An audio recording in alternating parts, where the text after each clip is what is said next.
This is the Ask the Joy Doctor show.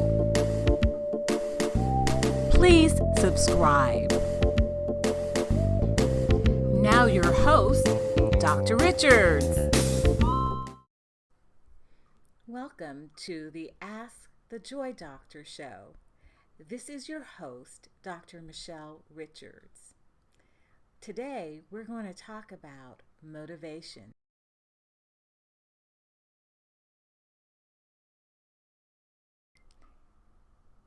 What was my motivation for doing this show?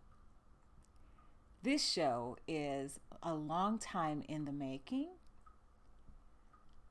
The kernel of the idea for doing this show started back in my undergraduate years.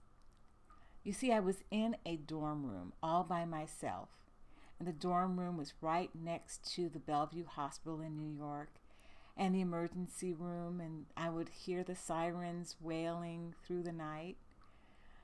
And one of the things that I did to comfort myself in that lonely dorm room was to listen to the radio. I know radio is pretty obsolete now, but it was the thing then.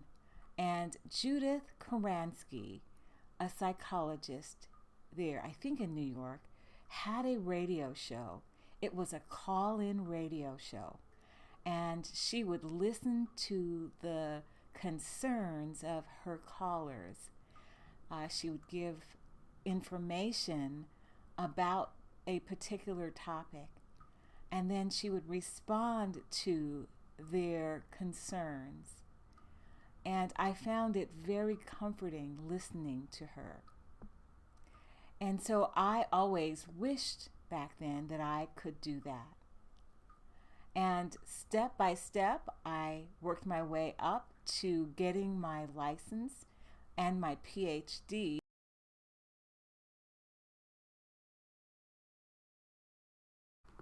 Let's take the first question.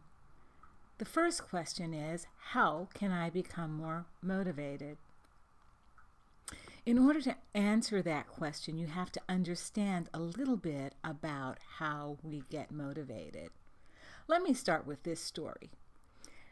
I have an acquaintance who wrote a book and was ready to start marketing the book for sale. She got all the marketing pieces in place. She had a launch party, and she had several gigs to promote the book. She had a friend who had written a book as well and was in the marketing phase. He told her that she would never succeed. And his reasoning was that she had nothing to lose. You see, he gave up his job and was making promoting his book his full-time gig. That means that his rent and his food would come from how well he did in selling his book. So a lot of times we are not motivated because we are comfortable in the status quo. We don't have any burning need to get that thing done. In this case, the author who had promoted her book while working her first job had nothing to lose. She had a paycheck, a comfortable bed, food on the table. If the book didn't work out, she would be perfectly fine. On the other hand, the guy who gave up his job and gave up everything in order to promote his book, had everything to lose, and his motivation to succeed was super high. So the first thing that you must have is the ability to get away from the status quo, to move to a place where whatever it is that you seek to accomplish feels as if it is do or die, life or death, that important. The second thing that you have to consider, besides the status quo, is that motivation, there are two reasons people are motivated. They are motivated by pain, or they are motivated by pleasure. And so when your pain gets to outstrip whatever you're doing and feels like pleasure, the status quo feels like pleasure. So whenever your pain or discomfort outstrips your desire to be in the status quo, you will change. Likewise, we're motivated by pleasure. So if we perceive this thing to be super pleasurable, the desire to write this book, for example, then we're going to pursue that and be motivated to do that. In order for you to feel motivated, you need to break free of the status quo, and you must find a way to gain great pleasure from what you're doing, or try to avoid the pain of the status quo. And that could be year after year. Saying that you're going to write a book and not accomplishing it does create a bit of pain. But is that pain enough? You've got to figure out what pain and pleasure will get you out of this status quo.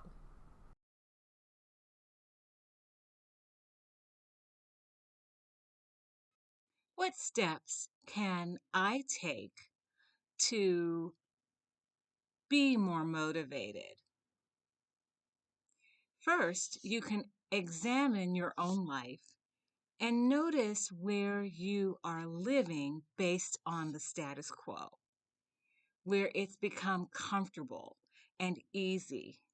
Examine your fears about change, the unknown, and what that means for your life. If you stay the same, what will it look like in your life in 5 years, 10 years, at retirement? Will you have accomplished the goals that you set out to accomplish? If status quo is not working for you, then you may want to rethink how you are currently living your life. What kind of shakeup do you need in your life at this time? Then you want to list out the pleasure that you're getting from status quo. What is the benefit of it? And I know sometimes people will say they don't know what pleasure they could be getting off of this horrendous experience. But sometimes there is a hidden um, pleasure or hidden agenda regarding something. I'll give you some examples in a minute. And once you find out what pleasure you're getting for doing this, then challenge it.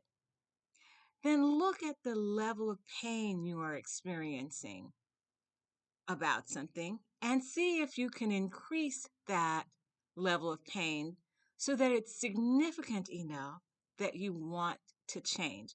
So let's go back to the book example.